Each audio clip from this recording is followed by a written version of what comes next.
Mech pilots, online. BattleTech manuals, online. Long-term memory, offline. All systems bungled. Initiating BungleTech podcast.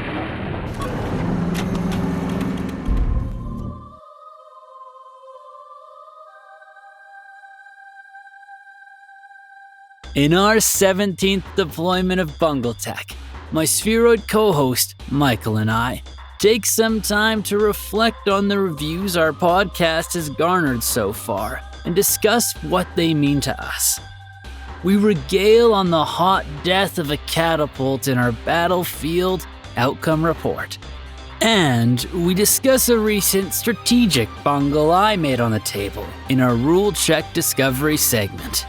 Strap into your rumble seat, MechWarriors. We're going on a bumpy ride through the memory lane of our remembrance.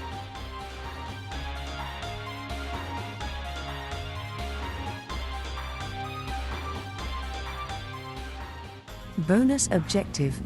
Extraordinary proclamation. Initiating. Before we go to the main topic of this episode, a few things. Firstly, our con wanted to share a warm welcome regarding our newest patron. As Con of Clan Bungling Tech, it is both my duty and my honor to welcome our newest fellow, Technician Matthew Hopper. Yes, I know. It is unusual for one of the Technician cast to earn a blood name. But their performance piloting single-legged mechs throughout our repair facilities have deemed them worthy of said honorific. Even our magnificent Loremasters, MagnumDanger and Lazer, have noted this skill and now documented in the legends of the Bungling Tech Remembrance. Matthew, welcome to the clan.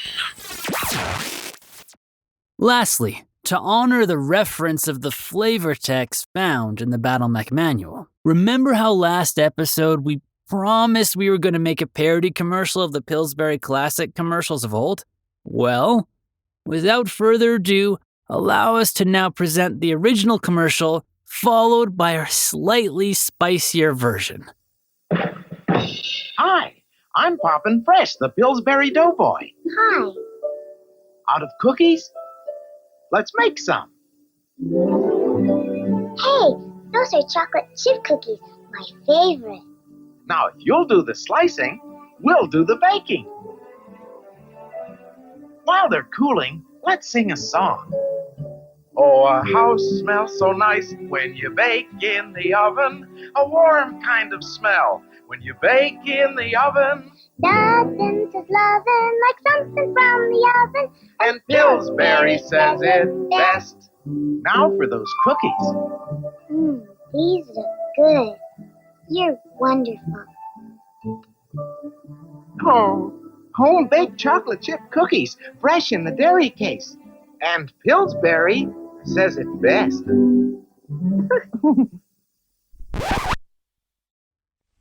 Hey, I'm Robin Fresh, the Clanner Exterminator. Hi. Out of options?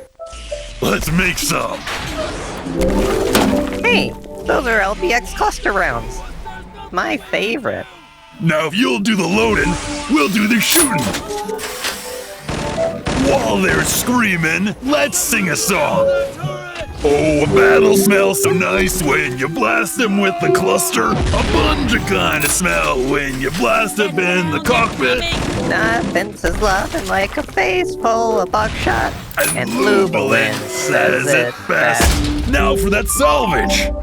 A salvageable mad cat. You're wonderful. Well fought, child. I surrender. Ooh, LBX Mech Scale Buckshot, fresh in your distributor's ammo case, and Lubalin Ballistics does it best.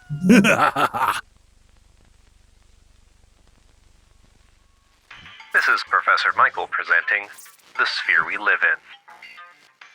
Insiders at Baker Pharmaceuticals described a party culture too comfortable with taking risks and believing that their contracts with Commonwealth Armed Forces were lucrative enough to keep the company in the black. That all changed in early 3023 when the unexplained deaths of more than 100 Lyran infantry garrisoned on Devon were linked to a defect in the synthetic antibodies Baker had supplied. The lawsuit later that year was the beginning of the end for Sleeth and the company. This is the sphere we live in.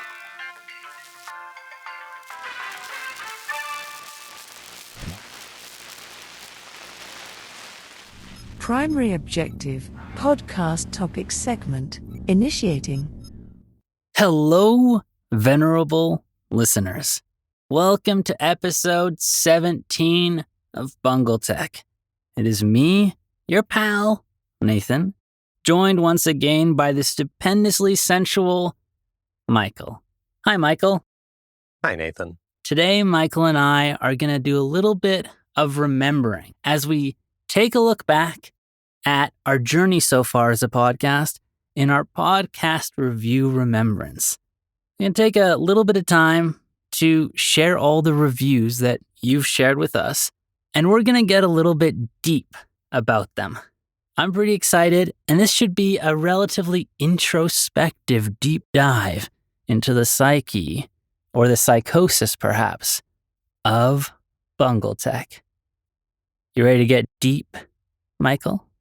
I mean, I'm well known for being sensual on this, so, I feel like part of the sensuality is like bearing my soul to the podcast community. So I'm ready. Yes, you get it. That's the sensuality behind your voice, the depth and the integrity. Because nothing is more sensual than integrity and you exposing your heart to the world.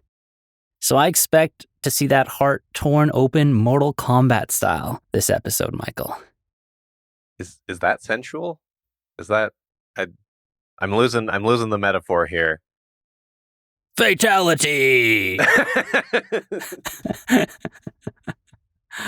All right. Well, before we start, I just want to thank everyone who has taken the time to give us a review. I know that not all podcast platforms actually allow reviews. It's a little bit of a mess. They're pretty hodgepodge. Some allow them, some don't. Some have text reviews, some just have star reviews. It's all over the place. When trying to collect reviews, you got to go through so many sources. It can be pretty challenging.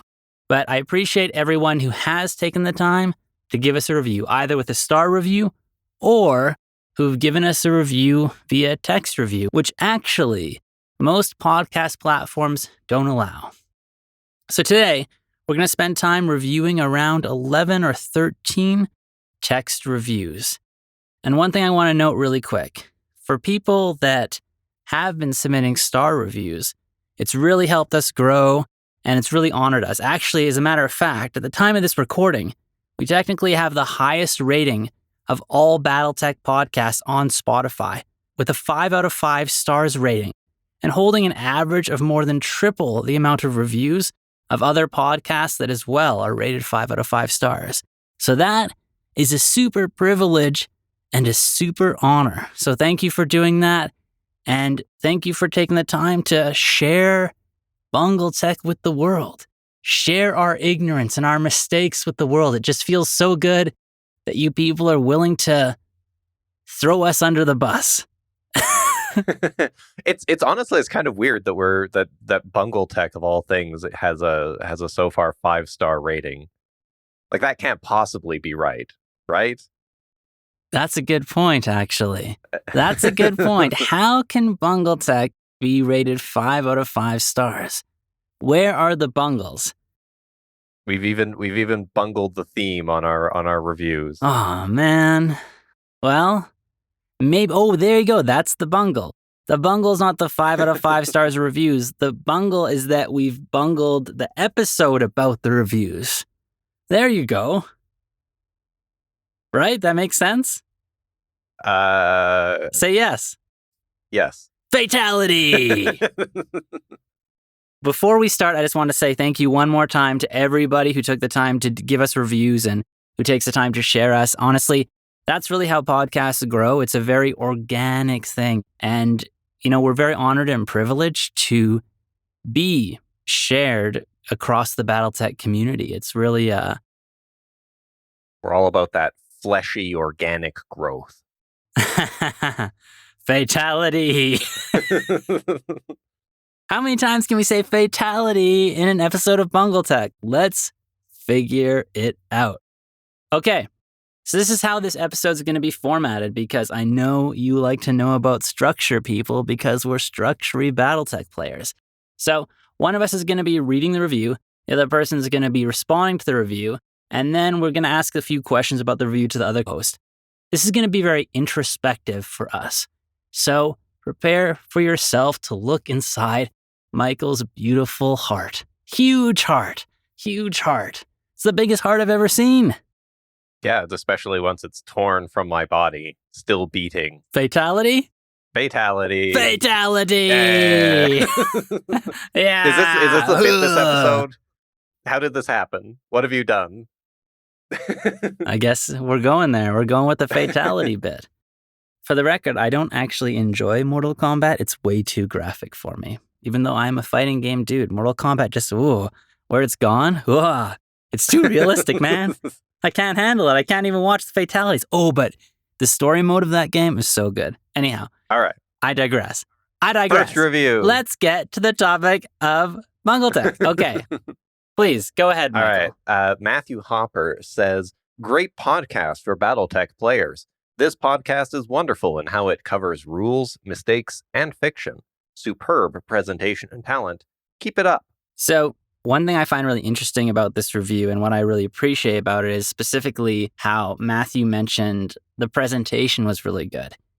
And when Michael and I initially established BattleTech, or not established BattleTech, when we initially established... When we founded BattleTech in the 80s, before we were born, we traveled back in time. It's all this insidious time loop. Yeah, when we established BungleTech, we ended up creating a format that I thought was unique, that was very structured. But over time, I feel like the presentation has evolved to be more and more like a variety show. That's one thing Michael said is I don't even know if we're a podcast anymore. We feel more like a variety show.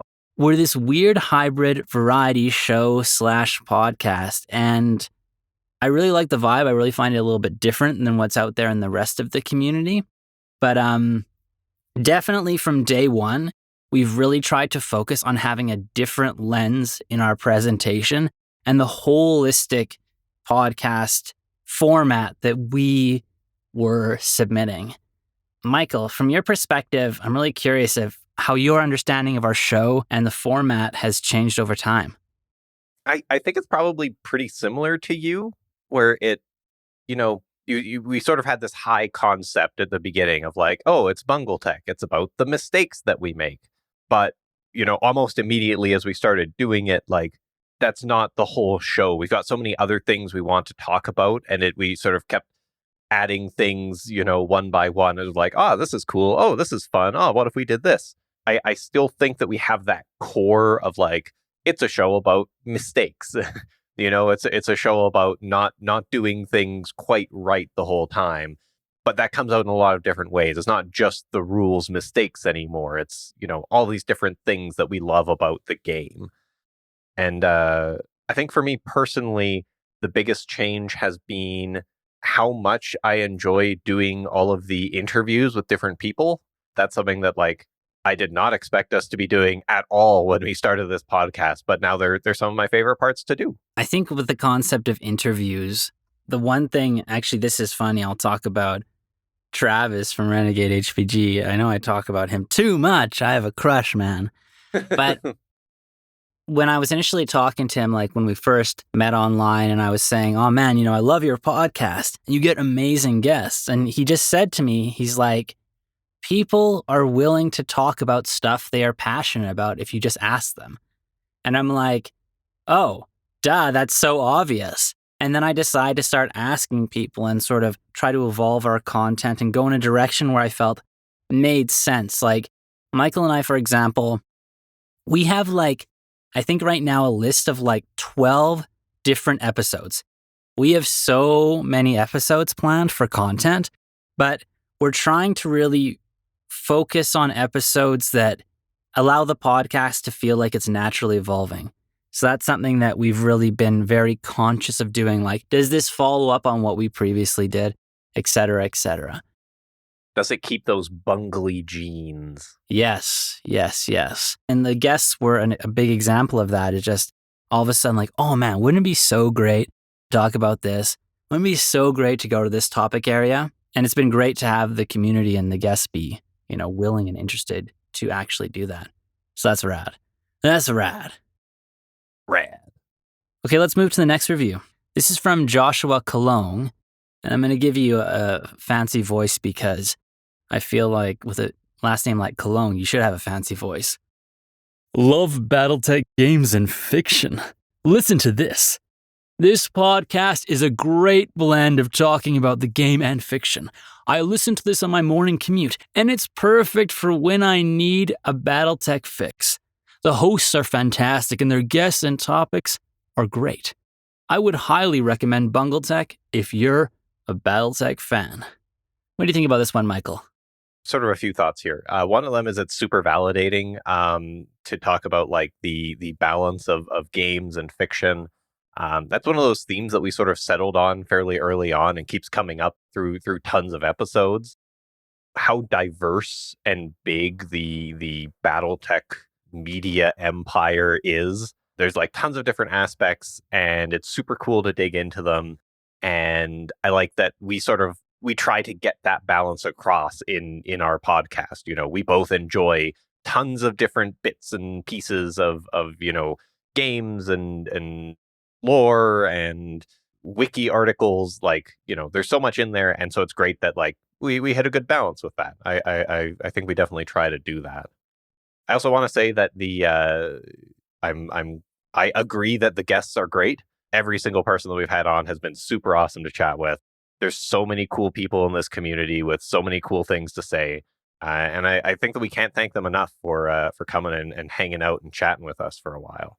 So my question to you, Nathan, is since you put in all of this work editing it, you do all the heavy lifting for making this big, beautiful podcast, how do you feel the balance of game and fluff is in our variety show / podcast? Whoa. That question's a little bit jaded because you started with the editing. Editing podcasts is so hard, people. It's so hard. I find that from the perspective of looking at like the balance from the eyes of someone who's editing all the work is that actually creating content like Stories of the Inner Sphere segments, the segments regarding the battlefield outcome reports, all our segments that are actually edited with sound effects and stuff like that actually take, a lot less time to edit than you'd imagine in comparison to just the interviews. The interviews, they're so time intensive. From my editing time, it's easily when we have a guest in the interview, it will take me 10 hours.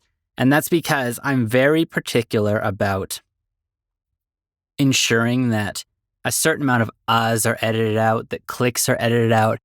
To me, every episode we have when we release it, the recording is easily like 30 minutes longer than what you end up getting as a listener. And that's because from my perspective, when I listen to a podcast and I hear people go like, or I hear rambles that sort of digress for a second and then don't go anywhere and then they come back to the main topic. To me, because I'm such a topic and objective-oriented person, I feel like when I listen to that my time is being wasted. So it's really important for me to edit things down to a level where the content that you listen to in BungleTech is curated to be all stuff you want to listen to. Like, there's some things that you can listen to out there that you can put on at the side and not necessarily pay attention to. I feel like if you do that with BungleTech, even though podcasting is a medium where you should be able to do that, if you do that with BungleTech, you're going to miss something because it's really, really tight. That's just sort of my perspective there. We give you that high density lore and rules content, hard lines straight to your veins. Exactly. Your veins. And the funny thing is that this is totally a personal thing because of my profession in voiceover. most listeners don't care. I know that 100%. I mean, people have commented saying we have really good production value, but most people don't look at it from that perspective. So this is really a personal sort of nitpicky thing that I inflict on myself. And I actually had to create rules for us. Like, I have rules regarding these are the only amount of ahs and is that I will let through editing. And it's like, I will edit out 2/3 because if I don't create that rule, I will edit out everything and it just becomes astronomical about how much time it takes to edit these things down. Guests we've had when we talked to before, they've really mentioned the pain point of this podcast, but most people accept it, and I just am not willing to accept it. I will die on this hill. Well, we promised you exposing the dark heart of BungleTech here, so now you can see the pathos that lies within Nathan every time he's editing one of these episodes. Once again, exactly, the psychosis. I'm just slowly twitching on my end, going crazy. Now you'll understand why, my mind is so fragile and I forget so many rules. It's because the editing is slowly driving me insane. That's not true, listeners. He forgot the rules before we ever started the podcast. More insane. Fatality from mental illness. That's a fatality I don't know if we've seen in a Mortal Kombat game. On to the next review from an anonymous user.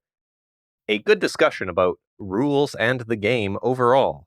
Fantastic discussion on the rules of the game and how to better your enjoyment of the game. So one thing that I was actually really surprised about when we established BungleTech is I thought that people would be quite interested in our perspective of the game and our experiences and the stories of Innersphere segments. And that's largely because I have a lot of respect for Michael. So I thought people oh man, people are really going to love Michael. But I was actually quite surprised by the desire of the community to try out our different game modes and actually the different perspectives we brought in regarding playing on the table. I thought that Michael and I and our group was a microcosm, that most people would just like to stick with the books as they are. But it's pretty universal that when people play BattleTech, and as I've come to know as I get more and more engaged with the community outside of our own group, that people always do custom homebrew stuff and people are always modifying stuff. People are playing the core rules pretty much the same except when they're making all the mistakes, which we all do, but they're trying to use the core rules as a base. But then scenarios and different ways to play the game to spice it up is very, very, very common. I think that is sort of a natural evolution of BattleTech players, in my opinion. And that's something that surprised me, honestly. I did not think that you'd have people recommending our game modes, for example. I did not think you'd have that. But that is the experience we now find ourselves in, which is really great. And as a reminder, you can find all those game modes if you do want to try them out in our OneNote that we share. And I think we have something like 8 different basic game modes with hidden objectives attached, and they always play out pretty fun and chaotic. We like chaotic. I like chaotic.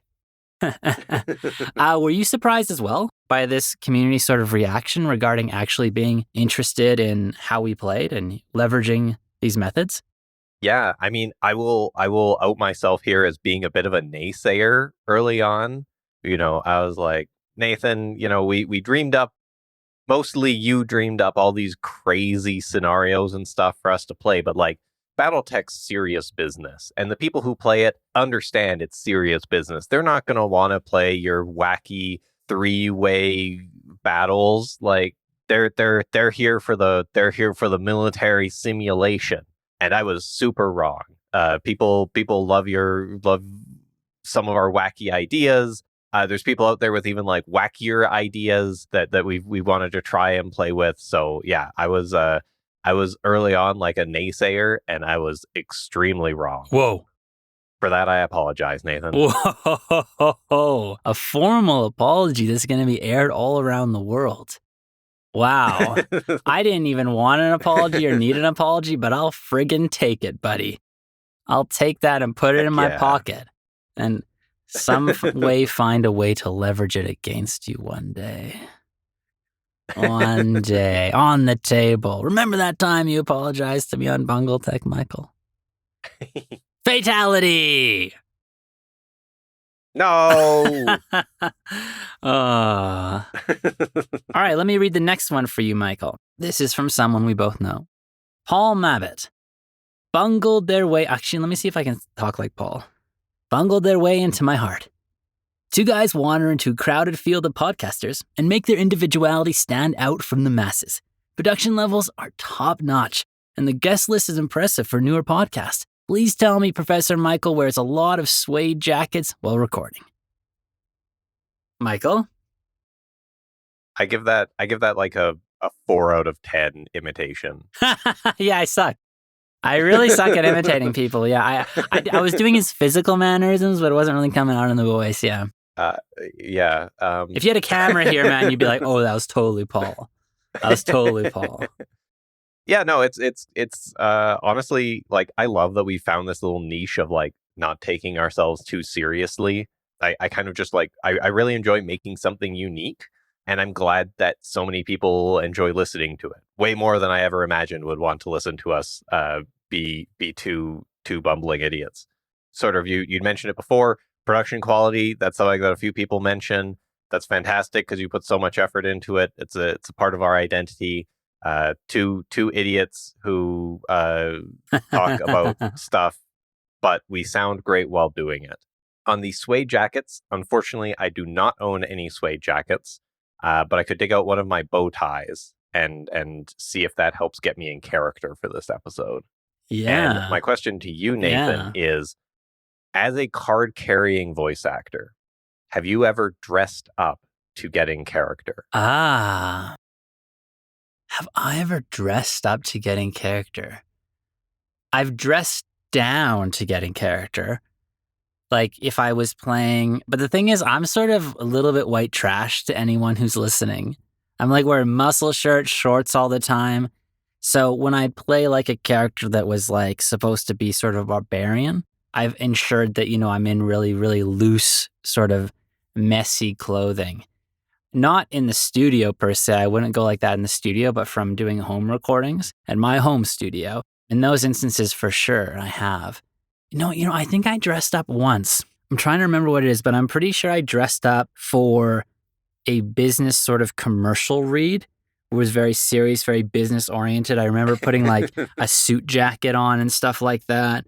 I just can't remember the details of that. I'm imagining you in like an oversized like suit jacket with like big shoulder pads, standing there with your little notes, sweltering in your recording booth. Exactly. Actually, I remember I was wearing shorts though. I was wearing shorts, but I was wearing the suit jacket. And the problem with the suit jacket is it makes because when you're doing voiceover, you actually move a lot. You're very expressive with your body because that's what brings out the vocal sort of quality that you want. And one thing that the suit jacket, it makes really bad swishing noises when you're moving your arms. It's like swish, swish, swish, swish. Not that dramatic, obviously, but it will come through in a recording, so it can be detrimental. So I prefer to always be in muscle shirts and shorts if I can, or underwear. I mean, if a camera's not on, who's judging me, right? And so then you just pick characters that fit your muscle shirt, short wearing persona. Maybe, yeah. I mean, I definitely feel more comfortable auditioning and recording characters that are deranged and like in like tatters. So act what you know, I suppose. Act what you know, yeah. All right. Next review is from Makina4. Entertaining and engaging. Full disclosure, I have never actually played a game of BattleTech. I did at one time observe the start of a game, but this podcast is both entertaining and engaging, even as someone who has not played the game. I listened to episode 13 while driving home post New Year's Eve festivities, and was kept awake for my drive laughing along with those hosts throughout. I can only imagine how enjoyable the podcast is if you are actually an avid or semi-regular player of BattleTech. I would definitely recommend it if you enjoy the game or just into a well-made podcast. So this one's funny because there are two reviews of people we know, to be 100% transparent. And this is one of the people we know, and it's actually it's a little bit of a fun origin story with her, because she, at the time when she wrote this review, she was initiating a relationship with one of our friends who plays at the game. So he came and he brought her, this person who wrote this. She's this chick that's like in super good shape. She coaches volleyball. She's just super charismatic. Not to say that geeks and nerd culture can't be this way, but she's generally not what you'd associate with nerd and geek culture. And she had no exposure to anything like this. Like, a game for her beforehand that would have been considered intense was the bane of my existence, Settlers of Catan. So that was like her level of board gamedom experience. And I remember when she came to our place and we're playing, I'm like, okay, so obviously she didn't want to play, she just wanted to observe, but I really wanted to get her into the game and get her engaged. So I'm like, okay, you're a coach in real life, so you're going to be our official coach in the game. So we like ran by all our strategies by her, and she was the official like person that made the final call about the strategies, decisions, and stuff like that. And she was just so like enthusiastic and engaged with the concept, had a good time. And then we mentioned we had a podcast, and she's like, oh yeah, she was really excited to give it a listen to. And when I read this text, I can totally see her in this review. So it's really, really fun to see her energy come through. Anyhow, beyond that specific example of her joining our game, I've always found it interesting now that we sort of have an established podcast and we're playing in a game store or whatever, people will come up to us. And I feel like having this podcast for as long as we have, it's in a way made us ambassadors for BattleTech. And we've always been welcoming and wanting to encourage people to come in. For example, on our games, I always bring like extra sheets in case someone wants to randomly decides, hey, I want to learn BattleTech. Okay, randomly jump into the game. Even if it messes up the entire game on the board and the strategies of people playing, I don't care. I think it's more fun to have that random element come in. So I'm really, really open to that. And I've just found my perspective over time has really changed regarding my role in the community. Because previously, like really, this was just about our games. But now I want to go to game stores more. Because when I play at game stores, we might have random people come and we might be able to talk with those random people, get those random people to play games with us and get people into those games. And we have introduced quite a few new people to the game. So I'm excited by that. And I'm always excited to have people that have never played a game before, like the max they played is Monopoly, Settlers of Catan, to come and experience this. I've taken BattleTech to some crazy sort of settings and tried to really get people into the game that I once took it to a party with some of my wife's friends. Let's play a game. Nathan, bring a game. And I'm like, all right, I'm bringing BattleTech. And they get there. And like these people were like even more extreme than the person who did this review. Like literally they'd only played card games. And so I bring the sheets, I set everything out, I set the map. I'm like, here's what you are, here, individual mechs. And I give them a scenario. And they are like, up to their neck in water, but they enjoyed it. Being able to GM the experience, be a neutral party. Like people just sometimes when they can really get into that competitive spirit, if they have someone there who really is encouraging them to come along and play the game like they want to play, not being like, this is what you should do. This is the right move. This is the wrong move. But being like, what do you want to do? What do you want to try? Oh, that sounds cool. Let's try that. So anyhow, this review really means a lot to me because I really like hearing the perspective of someone who isn't really, really, really deep in the weeds like us and most of our listeners are, because we need more blood and we need to make sure that people can come into the game and experience it in different ways that they want to. Maybe it's a spectator. Maybe it's, like I said, a strategic advisor or coach. Or maybe, it's rolling dice. Whatever. It's all good. I want to ask you, Michael, in particular, our perspective at the initial start of this podcast was this is just about our games and our experiences. Has your perspective changed on your involvement in the community since we started the podcast? Yeah, not exactly in the same ways as you. I'm not like a super outgoing person, so I don't feel like an ambassador or anything like that. But I would say that I definitely do feel more at home. I would actually consider myself a part of the BattleTech community, which I don't think is something I would have said before we had started this podcast. I considered myself as like, I play some BattleTech, I play with my friends, but having done this podcast and talked to people and gotten all this, super cool feedback from people, it does make me realize that in some way I am part of the community, like Tex was saying back when we got to chat with him earlier this year. It's great to be a voice in the choir. It's great to be someone who, talks for the community along with all of the rest of the people in the community. And that's something cool. I don't know that I've ever really been in a community before.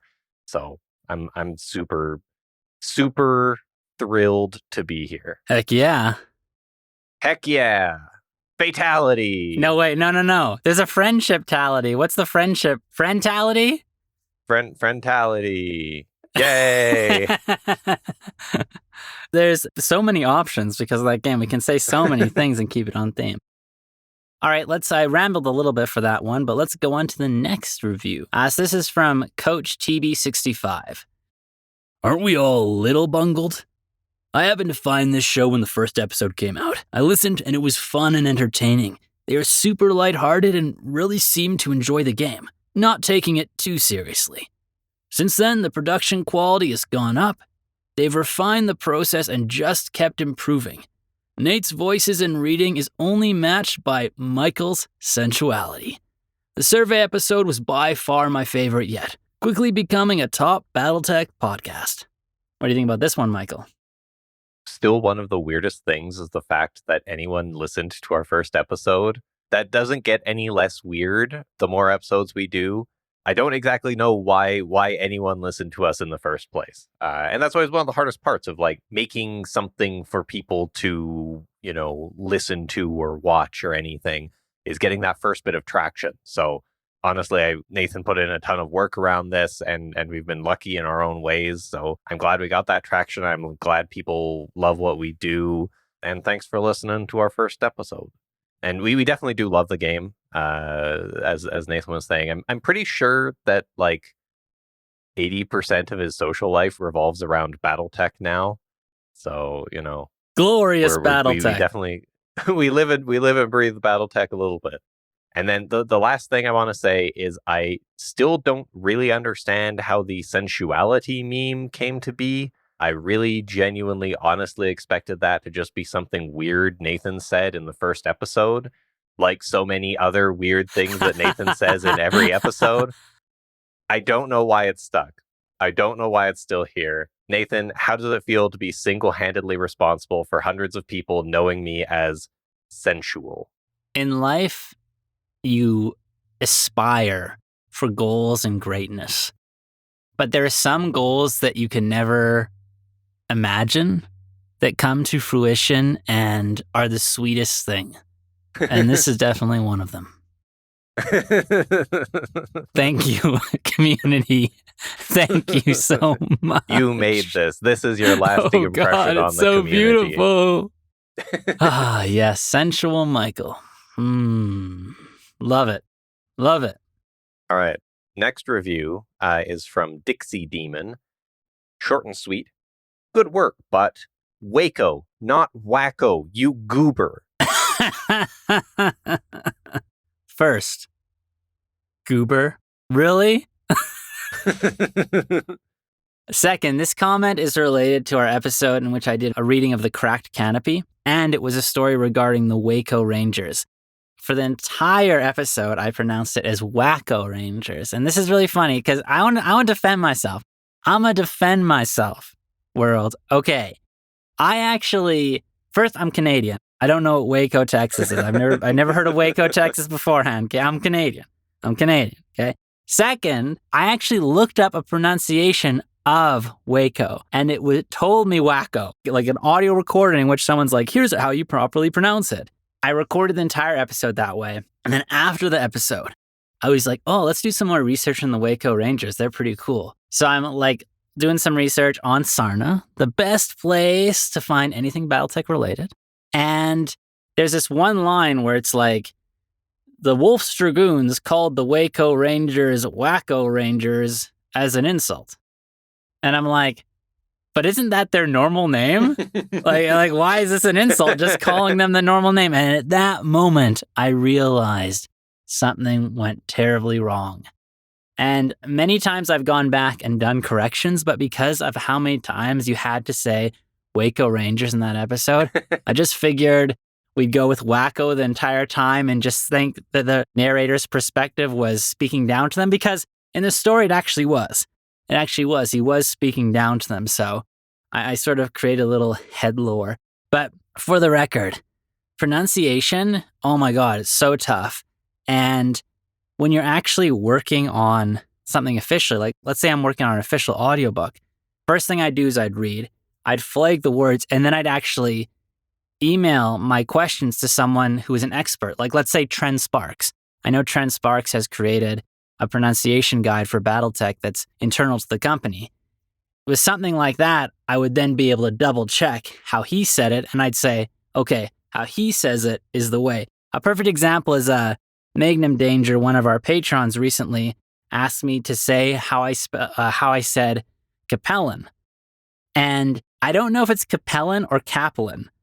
I don't know which one it is, but I say it in one of the two ways, and I know one of them is technically wrong. So Trent Sparks, he said it himself. He's like, the universe is a big place. There's different ways to pronounce stuff. But if you're listening and I say something that sounds a little bit weird, feel free to say it like I say it. But remember, if we're going to decide who's going to pronounce something right, let's go with Tren. Even though he mispronounced Tukiyid for like 5 years or whatever, but it doesn't matter. He is still the master of pronunciation disaster. He's the one we should trust. So, anyhow, off my chest, I've defended myself. I'm sorry. That was a mistake. You will now be judged harshly by the court of BattleTech fans. Yeah, and now regarding Capellan and Capellan, oh my God, there's so many. At least I don't say Lyran, unless it is Lyran. I think it's Lyran, right? Oh my goodness. Actually, there's another pronunciation thing we're going to get into in a bit, but that one is justified. Okay, Michael, my question for you is, how does it feel being called a goober? Well, first of all, I wasn't called a goober. You were called a goober. It's associated with you. But second of all, I think we're all kind of goobers in our own way, aren't we? I think that's sort of, like we mentioned at the beginning, it's a little bit of that bungly genes. We own our mistakes. We're not perfect. We don't know anything really. So, it's not the first mistake we've made. It's not going to be the last mistake we've made. I think, it's fine. It's fine to be a goober now and then. Okay, I decided to look up the definition of goober because I'm curious. Because I know what it means colloquially, but so there's two definitions. One, a peanut. Was she saying you peanut?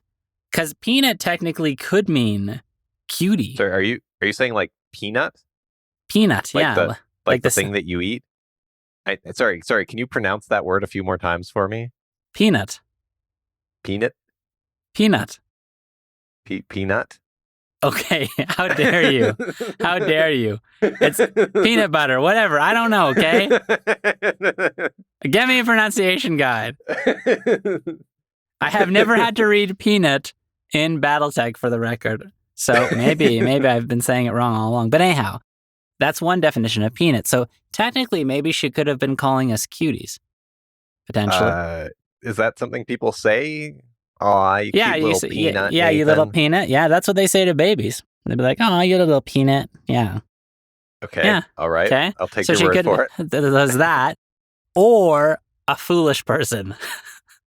So I think that's more likely. But I think we should flip for it. Let's flip. Let's do a random number generator. 1 out of 2, high, low. No, do you have a dice on you? Oh, yes, I do. I've got a BungleTech die. Do a high, low. High, she was calling us cute. Low, she was calling us a foolish person. 4. Ah, cutie. Okay, yeah. Well, thank you for the compliment, Dixie Demon. Thank you for the compliment. That's awesome. Okay. Now that that's out of the way, let's move to the next one. So by Fitz DC, fun and informative. I'm a total BattleTech noob, and the only person who will play with me is my 7-year-old son, so it's nice to hear others talk about how they play and the fun ideas they've come up with. So, Fitz, if you've learned anything from our podcast, I hope that it's that we are all noobs in our own ways. And honestly, as a new reader of the rules, you might have a better grasp over those rules than Nathan recalling half-remembered rules from a decade ago. But yeah, I'm glad we can be some noisy idiots and help bring a bit of the community to you. It's like I said a few minutes ago, I never felt like I was part of a community before, and BattleTech's been one of the most welcoming ones. It's great to be a part of, and you can be a part of it too, just as someone who plays and listens. So we're lucky to have you in the community, and lucky to have you raising the next generation of BattleTech players. My question to you, Nathan, is: you've got a kid.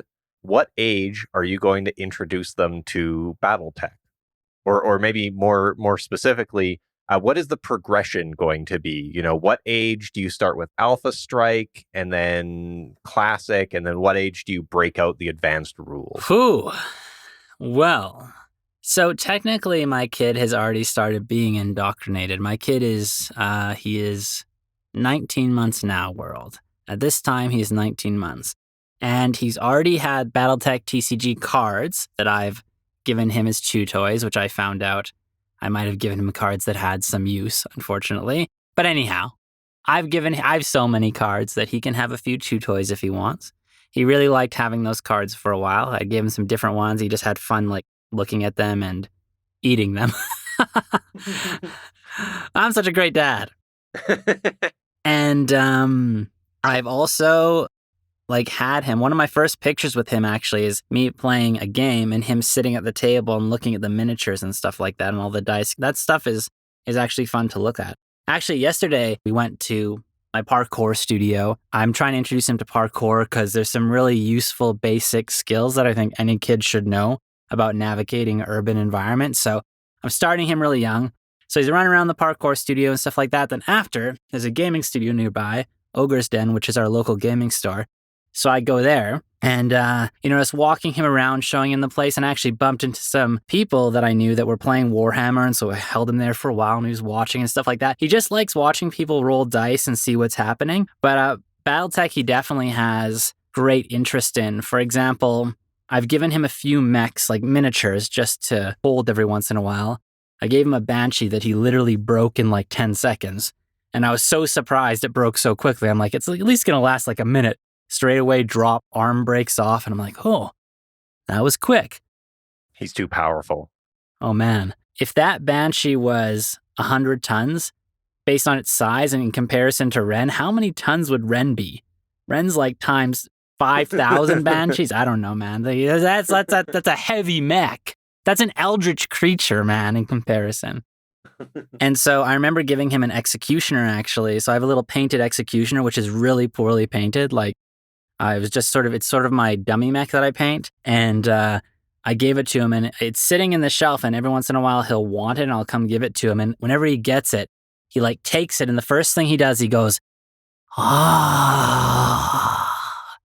And he just walks around with his 100-ton clan mech, making wonder noises, and then puts it on places and looks at it. And then eventually puts it away. So he's already being indoctrinated in. In terms of how I want to get him into BattleTech. So first, to be 100% honest, I really, with my son, he can do whatever he wants. I'm not going to be bummed out if he doesn't want to play a game from the 80s. I won't get upset. But I don't think I won't start with Alpha Strike. I would literally start with Classic straight away, straight into advanced rules. But I would treat it like a GM situation. I'm going to be his buddy on his shoulder, you know what I mean? I'll put up some scenarios where it's him and me fighting an enemy, and I'll control it all. I'll do it so it's a collaborative setting where we're sort of set up to win, and I'll show him how it works that way.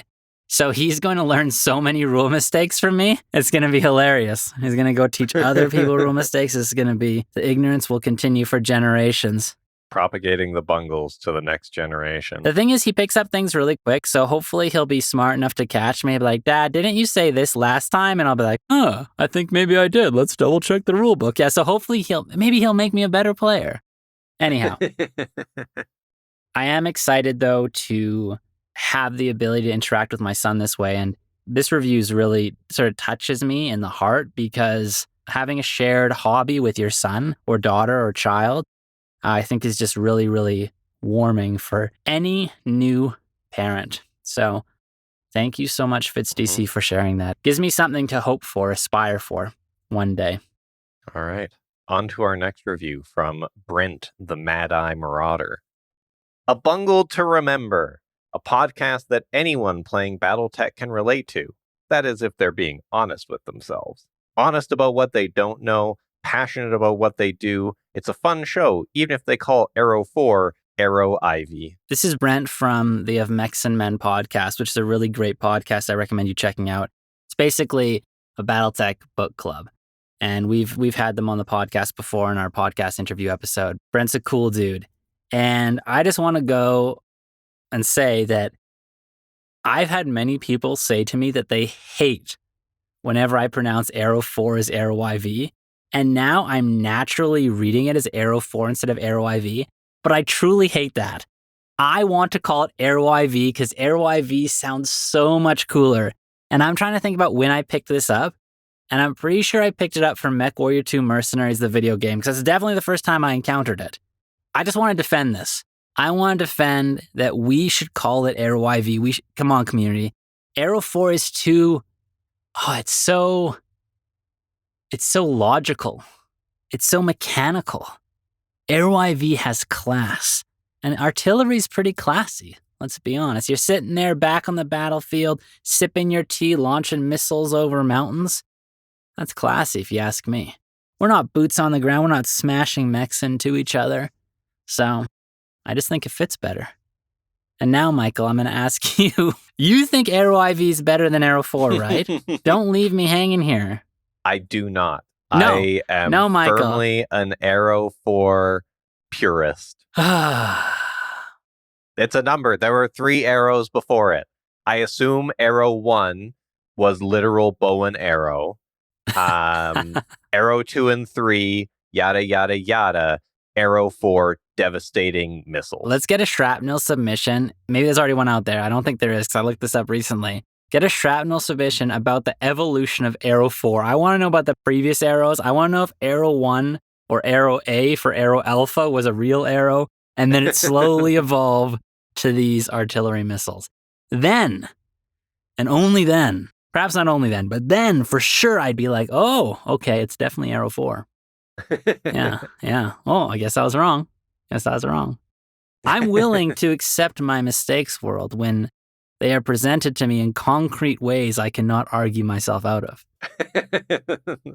But as long as there's one excuse, you can slide your way out of there. Yeah, one little crack, one little way, one word, one spelling mistake, typo that doesn't change anything. A punctuation mark in the wrong area. Actually, this invalidates the entire argument. Yes. Yes, that is me. For better or for worse. All right, on to the next one. By Tribadism. Solid show, much appreciated. Michael is Squidward, and it is great. I don't know what you're talking about. No, I think that we make a great pair. You and me, Nathan. You know, you've got my boundless energy and creativity, and you're the straight man to help keep me in check when I'm getting too wild. You know, we've got one of those classic duos here. But yeah, I'm glad you like it. We'll try to keep it solid. Nathan, which children's show character do you one day hope to be compared to? Oh man, someone compare me to Starscream, please. Please. You want to be the Starscream of BungleTech? It doesn't even make sense. It doesn't matter. I just love Starscream. give me Starscream or give me Michelangelo. Michelangelo the painter or Michelangelo the turtle? Definitely the turtle and not the painter. I should never be associated with the painter. BungleTech is high art. Exactly, Michael. It's always been high art. My goodness. Yeah, no, that's funny. I think, Starscream, that'd be fun. That'd be fun. I love Starscream. Starscream and Squidward. The dream team. Now oh my God, we need to see a skit of those two characters. That'd be just Squidward trying to manage stuff and Starscream just trying to take over his burger joint or whatever it's called, his crab cake joint, just constantly trying to undermine his authority. Do not commit to any more bits. We have too many bits. We can't promise anything like this. Finally, the supervisor position is mine. If only I could be the manager. He'll surely make a mistake soon. I don't need to write it. It's right there. All right, on to our last review for the day from the Zot84. Excellent BattleTech content. Well thought out and executed podcast format and sound mix from episode 1 onwards. A fun mix of BattleTech content discussing rules and anecdotes, as well as creative readings and audio storytelling of in-universe fiction and tabletop events. Highly recommend for any BattleTech fan. So, from the very beginning, Michael and I, when we started this podcast, we took some time to listen to all the different podcasts out there and really asked ourselves, can we add something valuable to this community? And the two things that I thought we could add is, number one, not taking ourselves too seriously, positioning ourselves as people that make mistakes, because that is not something that is very common in this community. And two, really, really, really focusing on production quality, because that's a skill set I have. It's something that I think can add to the landscape of BattleTech podcasts out there. So really, really a focused intention effort in that decision, to be honest. And we've really been uncompromising about it since the beginning. And been some reviews saying that our production quality's increased. Definitely has. Largely because of mistakes I made at the beginning, using the plugins I use, layering stuff in weird ways, or not weird ways, just not as effectively using them as I could. I've now recently had some improvements. Editing something for podcasts is very different than editing stuff for commercial or radio or anime or whatever it is. So it's just a bit of a different world, and I've learned a lot from then. So I really appreciate first another person saying that they really find the format well thought out and executed. It's fun. They appreciate the creative readings and everything like that. Our objective was really, once again, to be different, to add something to the community rather than compete with anyone. We don't see ourselves in competition with anyone in the community. We see ourselves as another option, another burger on the veggie burger platter. So many options. So, yeah. Appreciate this review and your thoughts, the Zot. So, Michael, I'm really curious how it feels to actually be recommended as a podcast to listen to other BattleTech fans. Super weird. Like I mentioned, I'm not a very outgoing kind of person, not generally being in like a lot of communities before. I just sort of, I enjoy making this because it's fun to do. And I would be happy, doing it if we only had a couple people ever listening to us. But the fact that it's sort of resonating with a lot of people, it's really awesome. Everyone in the community is so sweet. I appreciate all of these reviews. It's very weird, very cool. Glad some of you think that we're cool too. Thanks. I like that answer. It sort of felt like you're backed into a corner. And you're like, yeah, thanks. It's really weird. I don't know. I'm going to leave that out the back door now. And then you open the back door, and what's there? A battle mech. And it shoots you with a PPC. And then I say, fatality. No. Again, into the trap. Is the PPC a applause projector community? That's the list that I tried. Okay. Yes, it's good. I couldn't have done better. It's perfect. That's exactly what it is. How'd you know? All right. Well, we also talked to our patrons. We wanted to see if they had any specific questions for us because we're being so introspective, and they knew this was going to be a very introspective episode. We were asked to go over our BattleTech origin story and how it led to us podcasting about it. So, Michael, I want to start with you. Michael. As we're being introspective, what is your BattleTech origin story? Let's go deep. Let's really open up the heart like we said we were going to do fatality style. And how did it lead to you podcasting about it? I'd say the thing is that I don't really have like a very deep backstory compared to a lot of people. I'm a relative newcomer to the game, to the universe, to all of that. You know, I knew of BattleTech. I played like Mech Assault with my buddy way back when.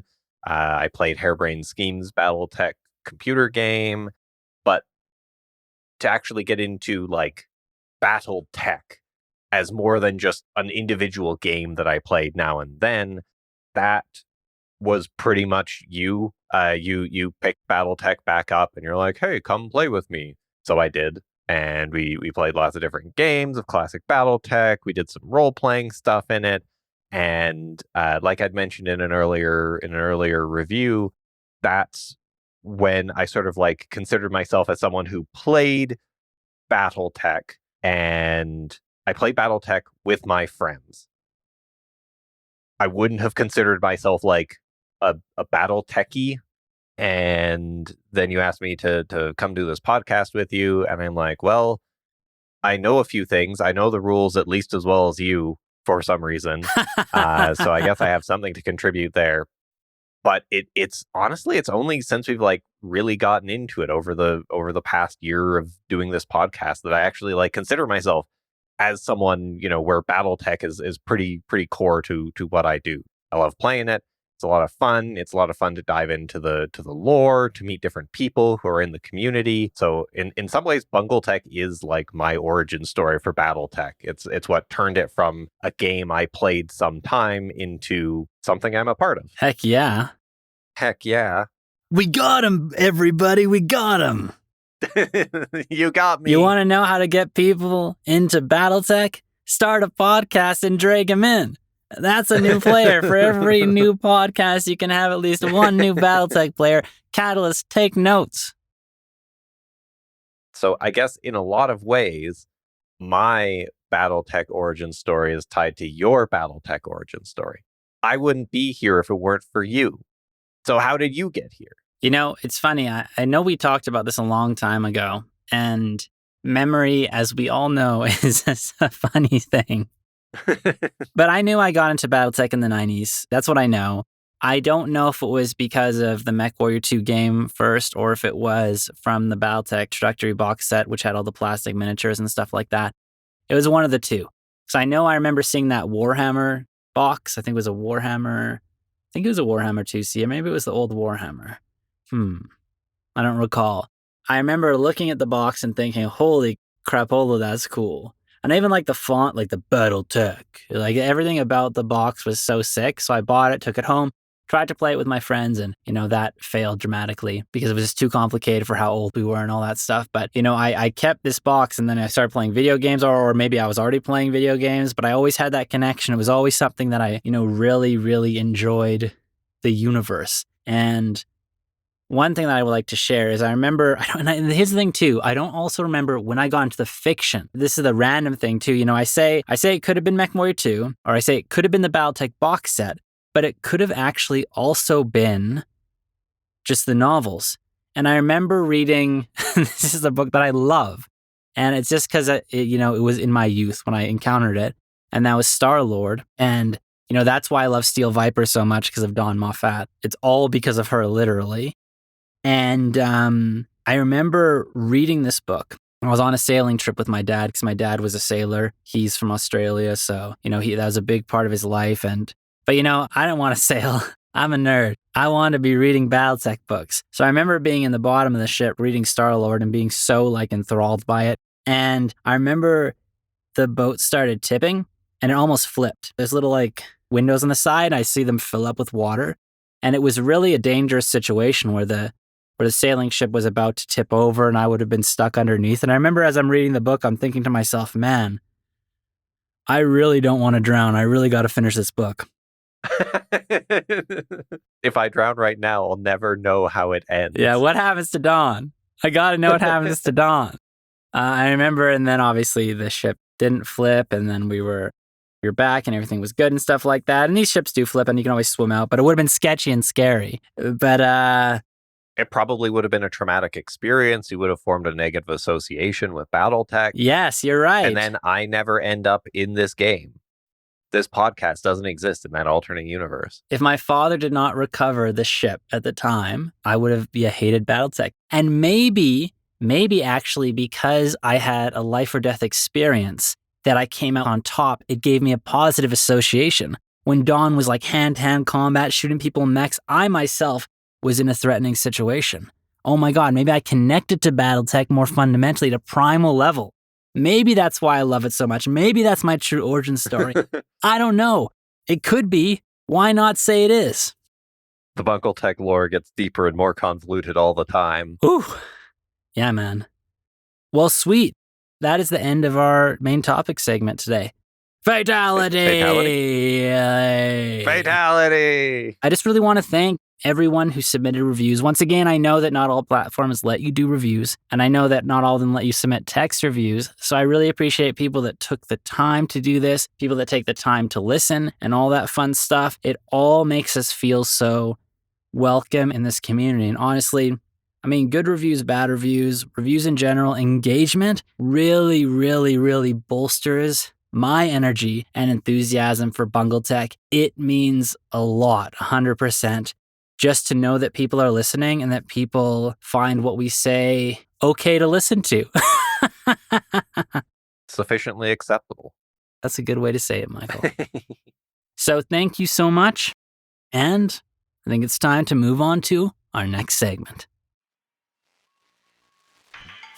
This is Professor Michael for Your Sphere Today. Scandal rocked the campus of Savenberg College after an investigative report from the Karlsruhe Times claimed more than 20% of students had used the cognitive enhancer LD512 within the past 2 years. The drugs are believed to have come from black market channels since the New Avalon Institute of Science holds exclusive rights regarding the manufacture and use of LD512 for research and academic purposes. NAIS has released a statement saying they are pursuing legal recompense for Savenberg's, quote, flagrant patent violations. Now on to more of Your Sphere Today. Tertiary Objective Battlefield Outcome Report segment. Initiating. Iron and boots on the ground, live from Lost in a heated combat between periphery pirates and a well-trained Steiner scout lance.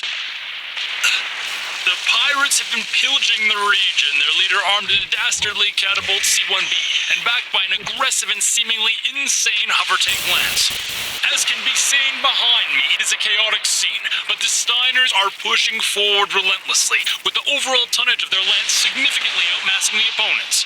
The pirates, colloquially known as Red Death, have killed hundreds in their raids and led to thousands of deaths through necessity shortages. In response to their raids, the venerable Catherine Steiner was quoted as saying that, "Frack, that was a big one! It looks like the Catapult is experiencing an internal ammo malfunction of some sort.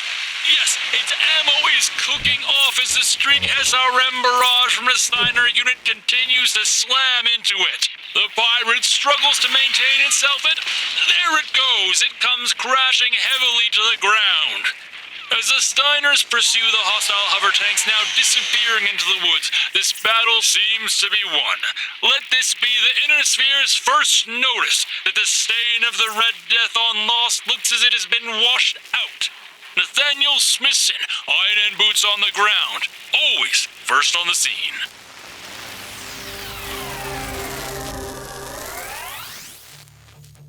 So what happened?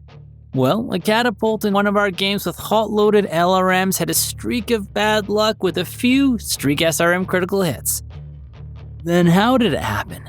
An SRM missile struck an LRM-15 launcher that had been hot-loaded.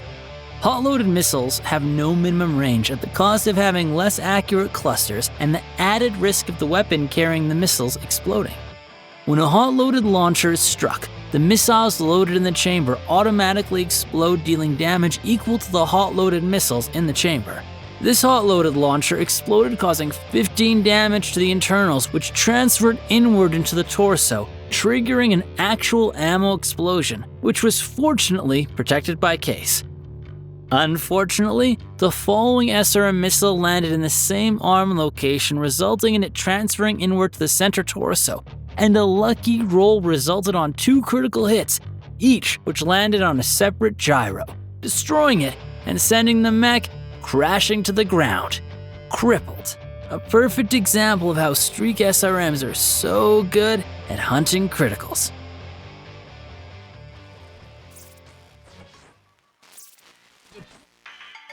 This is Professor Michael presenting The Sphere We Live In.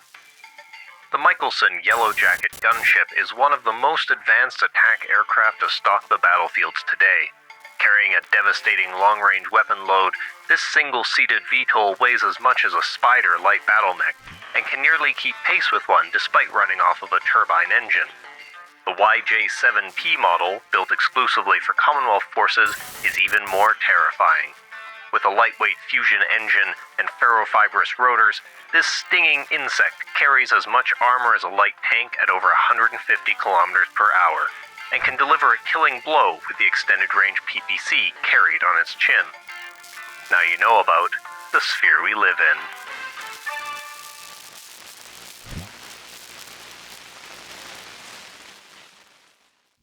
in. Secondary objective, rule check discovery segment.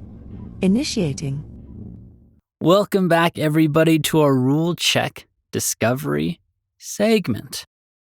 Today we're doing something a little bit different. We're talking about not a rule bungle, but a strategic bungle, because it is at the top of my mind. Not because we're running out of rule bungles, trust me, that list is infinite, unfortunately. A few weekends ago, on the table, I made a pretty bad strategic mistake by the lance composition I brought to the table. I was playing with Michael, and let's just say my strategy was conceptually flawed. The fun thing about this one is I think almost anyone would be able to tell you it was dubious. In fact, you recognized it as dubious to begin with, but you went forwards with it anyways. It just ended up being even worse than you worried it might be. That is true. So essentially, we were playing our attack, defend, pillage game mode, in which you have an attacker, a defender, and a pillager. All 3 teams have separate objectives. All objectives make the other team lose. Everyone wants to win. Everyone wants to stop the other team. It's a very chaotic game mode. I was playing as a defender. My teammate and I decided we wanted a strategy that encapsulated the feeling of a back alley mugging. Okay? And so to do this, we ended up bringing to the team 2 Venoms, 2 Chargers, and a Yellow Jacket VTOL. What were the problems, Michael? So having sat on the other side of this, I think what immediately struck me was how unusual this was. And as the attacker, I'm looking at like, how do I disassemble this defense, and how do I get at my targets? And so the first thing that I look and I see, okay, there's one VTOL sitting way out here by itself. Everything else is way over on the far side of everything, and can't really hurt me at long range because they're spiders and chargers. So I'm like, I'm going to kill that VTOL first. And, diligently went through killing it. And then, started laying into these big chargers and trying to slow them down as they came to stop me.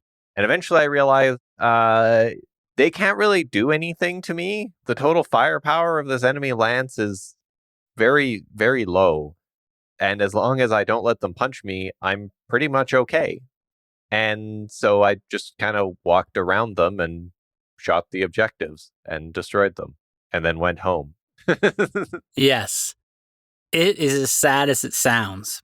The concept was that the Yellow Jacket would annoy from behind, like just be a general annoyance on the board. And the Yellow Jacket's a pretty badass VTOL. We chose the ERPPC variant, but there's also a Gauss rifle variant. They're pretty meaty for VTOLs.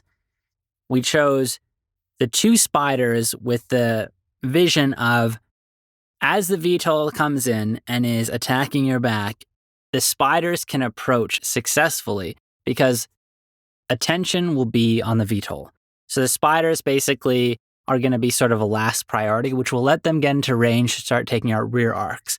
And simultaneously, the charges will approach and they'll essentially be ignored until they're close range and they can do punch, punch, punch, kill. The problem is, from looking at this strategy, when you take it out of the concept of initiative, it makes sense.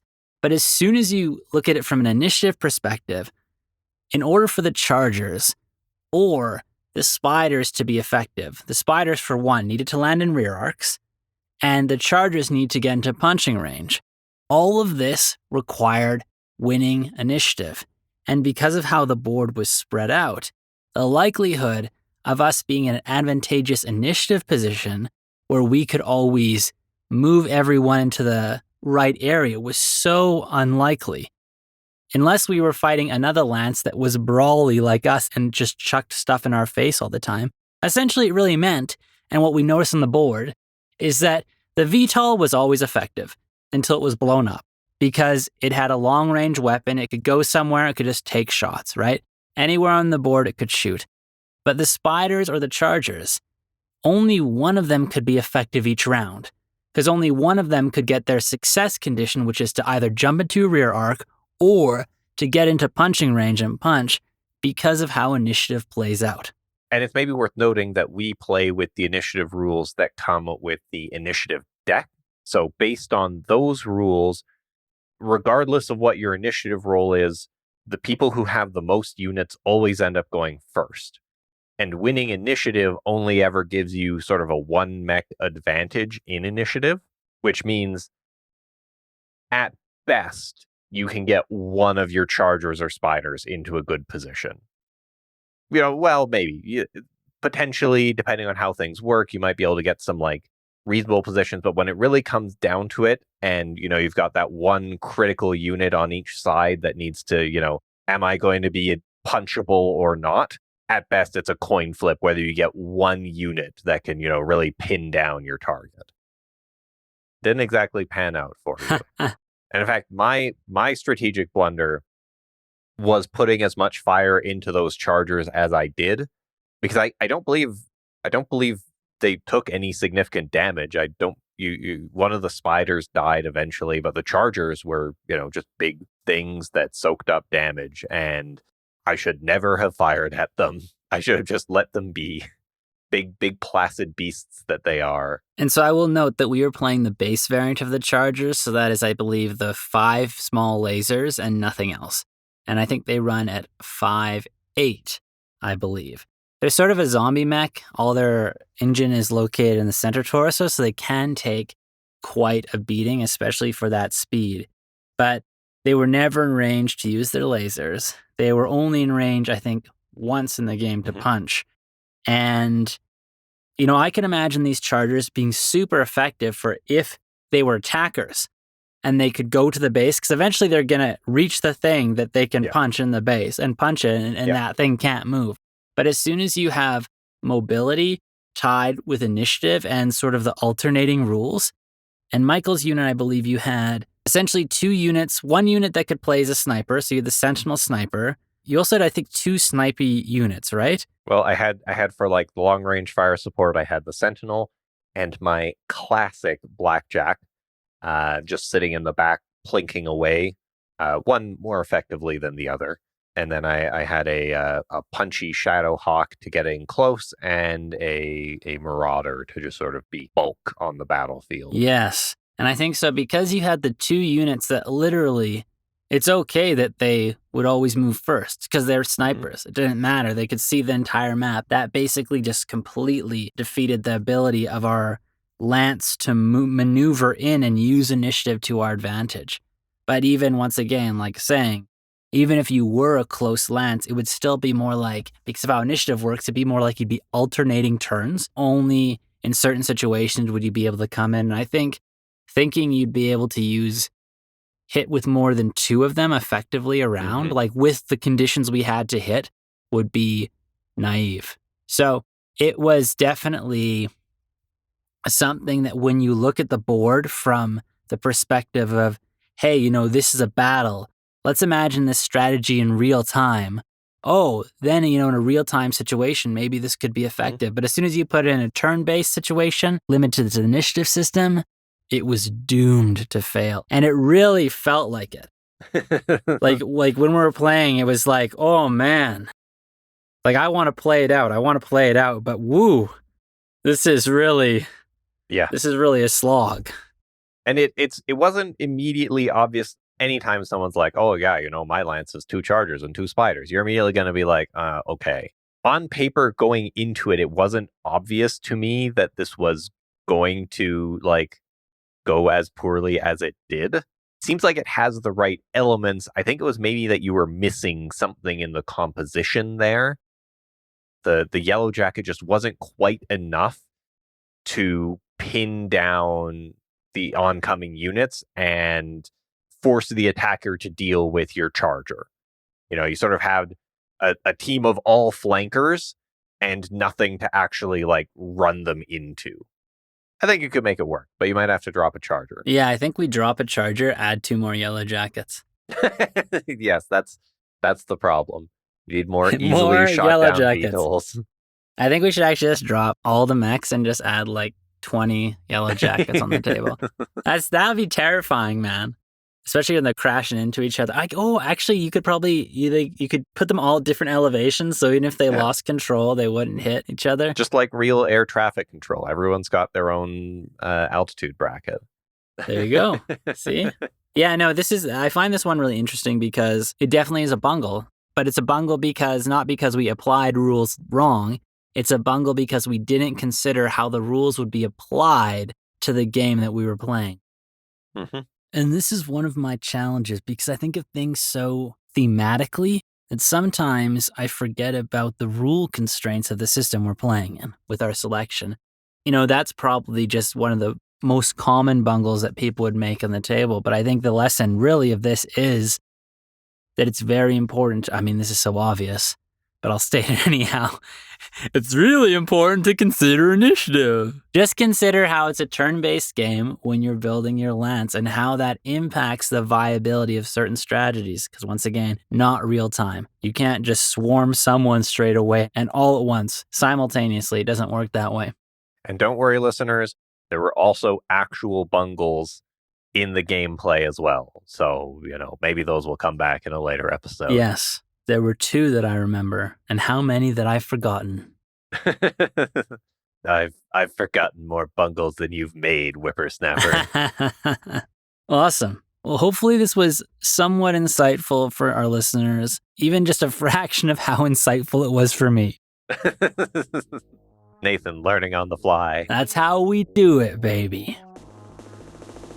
And that, my friends, brings us to an end of another deployment of BungleTech. As always, you can find us via Discord, email, Twitter, and Patreon, all linked in the description. Until next time, MechWarriors, good fortunes on the battlefield.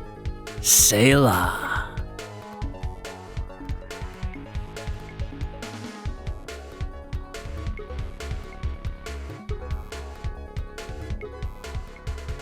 All podcast objectives complete. Podcast shutdown sequence initiated.